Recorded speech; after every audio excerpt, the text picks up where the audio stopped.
बाप और बेटे और रूह कुदस के नाम में आमीन। आप सबको आज खजूरों के इतवार पर खुशामदीद कहते हैं और ये हमारे लिए एक बड़ा ख़ास मौका है। मैं इससे पहले कि बातचीत करूँ आपके सामने एक हवाला पढ़ना चाहता हूँ जो मुक़द्दस मत्ती की इंजील में से उसका 21वां बाब और उसकी 9वीं आयत।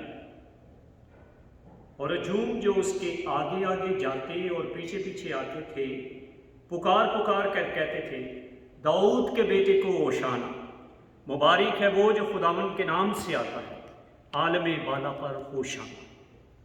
और ये हमारा आज का पैसेज है। खजूरों का इतवार, ये मैं और आप सब जानते हैं कि डैनियाँ बिछाई जाती थी, खजूरों की डैनियाँ उसके रास्ते में बिछाई जाती थी। और इसकी वजह क्या है? सबसे पहली बात ये है कि पैशन ऑफ क्राइस्ट का मतलब ये है कि ईस्टर से पहले का इतवार यीशु मसीह दुखों से गुजरकर सलीब तक पहुंचता है। और खजूरों का इतवार इसलिए सेलिब्रेट किया जाता है क्योंकि 2000 साल पहले वहाँ पे टहनियाँ थी और यीशु मसीह का बादशाह होने के नाते से उसका वेलकम किया गया था। और जब उसका वेलकम किया गया है तो उसके रास्ते में टहनियाँ बिछाई गई, उसके रास्ते में कपड़े बिछाए गए ताकि वो उनका इस्तकबाल कर सके। लेकिन मैं एक चीज़ यहाँ पे ज़रूर बताना चाहता हूँ कि यरूशलेम में दाखिल होने का मकसद खुदावंद यीशु मसीह का दुख उठाना था, दुखों में से गुजरना था। यानी आज जब हम इस चर्च में बैठकर सेलिब्रेट करते हैं तो हम तमाम उन मेमोरीज को याद करते हैं जहाँ जहाँ पे खुदावंद यीशु मसीह ने अपने आप को पेश किया। अगर हम ऑल्टर पे होली कम्युनियन सेलिब्रेट करते हैं तो उसकी पाक जुमेरात की शाह को हम याद करते हैं। तो आज हम ज़्यादातर फोकस करेंगे खुदावंद यीशु मसीह की सलीबी, यानी वो यरूशलेम में दाखिल हुआ था सलीब पर मरने के लिए, हमारी निजात के लिए। और यहाँ पर हम देखते हैं कि जब वो यरूशलेम में दाखिल होता है तो यरूशलेम में दाखिल होने से पहले हम लूका की इंजील में देखते हैं कि वो यरूशलेम को देखकर रोता है। वो यरूशलेम को देखकर उसके आंखों में आंसू आते हैं क्योंकि वो यरूशलेम जहाँ पे उसके बाप का घर था, जहाँ पे दुआ का घर था और जहाँ पे उसके अपने लोग थे, वो जो है गुनाह की दलदल में फंसे हुए। और खुदावंद यीशु मसीह उनको देखकर अब रोता है और नाला होता है और परेशान होता है। और यही वजह थी कि खुदावंद यीशु मसीह यरूशलेम में दाखिल होकर अपने आप को दुखों के हवाले पेश करता है। आज मेरे और आपके लिए चैलेंज ये है कि खजूरों का इतवार मेरे लिए क्या लेकर आया। क्या खजूरों का इतवार ये है कि हम हाथों में टहनियाँ लेकर उसका इस्तकबाल करें? खजूरों का इतवार ये है कि यीशु को अपने दिलों में लेकर दुनिया में अमन और प्यार का पैगाम लेकर जाए। यीशु मसीह या इस दुनिया में आया था, वो अमन और प्यार के मैसेज को लेकर आया था। और अमन और प्यार का मैसेज क्या है कि जब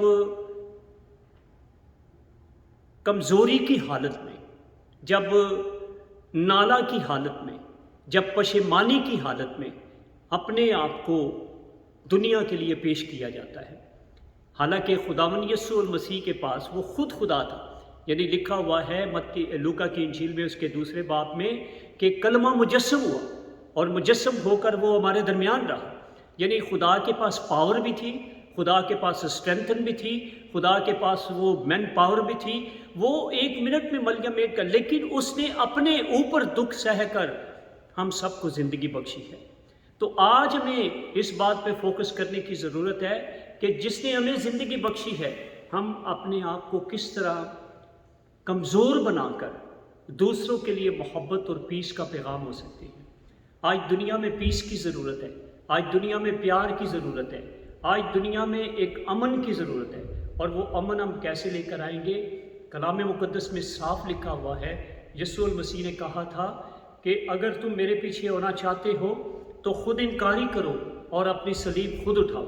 खुद इनकारी का मतलब ये अपने आप को तोड़ना, अपने आप को बंद कर देना, अपने आप को कमज़ोर बना देना, हमारी अपनी ताकतों को, अपनी स्ट्रेंथ को सामने न रखना, बल्कि अपनी कमज़ोरी को सामने रखकर हम अपने सलीबों को उठा सकें।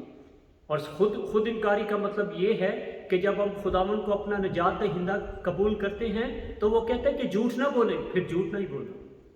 तो खुदावन जो है आज हमें दावत देता है कि हम दुनिया में प्यार और अमन का पैगाम लेकर जाएं, ना कि हम अपने आप को सामने रखें, बल्कि खुदावन जो है वो हमारे अंदर। पौलुस रसूल दूसरे फिलिप्पियों के ख़त में कहता है, दूसरे बाब में, कि खुदावन यीशु जैसा मिजाज होना चाहिए। तो हमारे अंदर जो है मिजाज वो हो जो खुदावन यीशु मसीह कहता, क्योंकि सामस कहता है कि मैं अपनी जान तेरी तरफ उठाता हूँ, मेरा तवक्कल तुझ पर है, मैं शर्मिंदा ना हूँगा। जब खुदावन मेरे पास है तो हमारे पास अमन भी है, हमारे पास सलामती भी है, हमारे पास मोहब्बत भी है। आइए इस पैगाम को आगे लेकर चले, हम अपने ख़ानदानों में लेकर चले, हम अपनी सोसाइटी में लेकर चले, हम अपने बच्चों में लेकर चले, अपने मुल्क में लेकर चले, और तमाम दुनिया तक अमन और प्यार का पैगाम दें। पाम संडे का मतलब ये है कि अमन का पैगाम खुदावंद यीशु मसीह ने दुनिया को दिया था। वो खुद तो खामोश रहा, लेकिन अपनी जान को सलीब के हवाले करके दुनिया को एक नई ज़िंदगी बख्शी। फिर वो कहता है कि ऐ मेहनत उठाने वालों और बोझ से दबे हुए लोग, सब मेरे पास आओ, मैं तुम्हें आराम दूंगा, मेरा जुआ और हल्का और मुलायम है। तो खुदावंद जो है वो हमें दावत देता है ताकि हम इसी पैगाम को लेकर उस तक दुनिया तक लेकर जा सके। खुदावंद आपको और इस कलाम के वसीला से मुझे बड़ी बरकत दे। आमीन। बाप और बेटे और रूह के नाम।